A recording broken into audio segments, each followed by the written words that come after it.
let's be real, gardening burnout is a thing.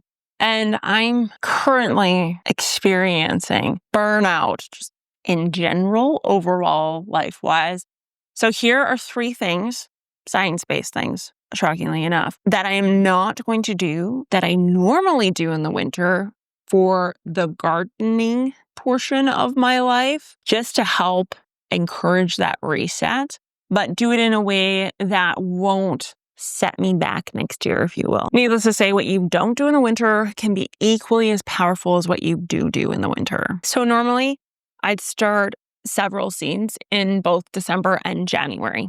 Things like eucalyptus, rosemary, lavender, onions, that sort of thing. This year, I'm going to do next to nothing in December or January for seed starting. So the reason why this can benefit me or benefit the garden, I won't have to struggle for lighting conditions in these later months of the spring when things are still indoors.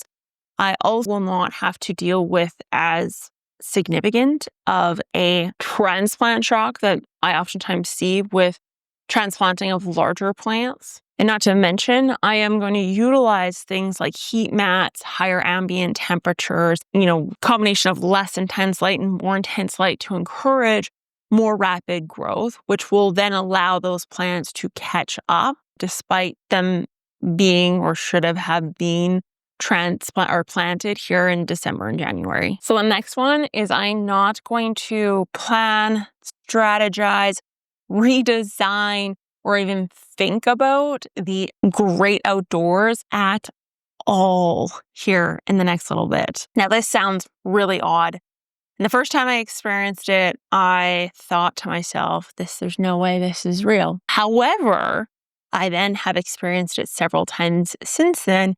Turns out there's some method to this madness. So there was a meta-analysis done in 2016 that looked at burnout in general. So whether it was from work, whether it was from family, whether it was from gardening, you name it. And what they determined was that if you actually purposefully give yourself downtime, so rather than just resting, being like, I'm resting today, that's it. You actually purposefully set boundaries and say, this is what I'm not going to do. This is what I am going to do.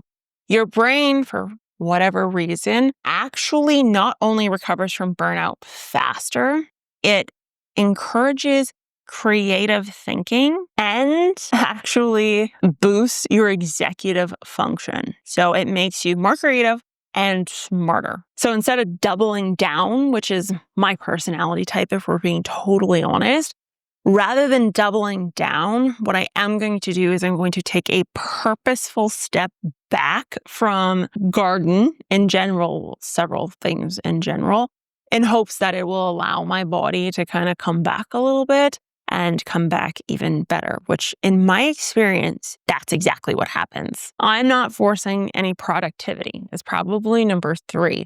So yes, I'm going to post 3 times a week, of course, as always. My Wednesday, Friday, Sunday schedule will not change at all. But I'm not going to do what I normally do in the winter months, which is better editing, more theatrical type videos. Rather, instead, I'm going to go dormant in the sense that I'm not going to allow myself to grow the same way I normally would do in the off season. So normally this time of year is the time of year that I use to learn more in the world of editing, filming, researching, maybe using different tools, the internet, you name it. Rather than forcing that this year and making myself more productive, I'm actually going to do the complete opposite and do nothing. I'm going to go dormant when it comes to learning and discovery.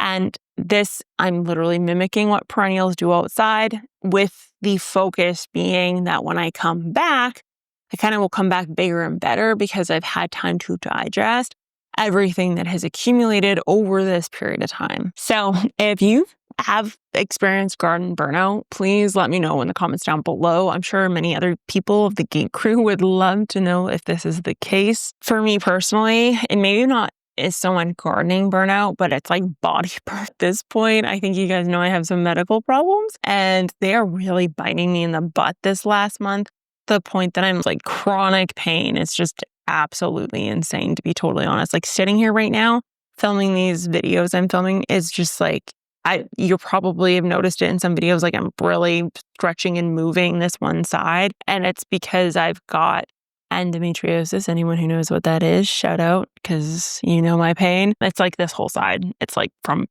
this, like it's like a big band of just full shakalaka. We'll say that much. So yeah, that's what I'm dealing with at the moment. And that alone can take a lot out of a person. So anyways, I want to thank you guys for watching.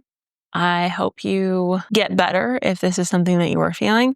If you have not felt it yet, make sure you pace yourself, be patient with yourself, and don't allow it to happen, because it's not as fun as it may seem. So anyways, I'll talk to you guys next time. Bye.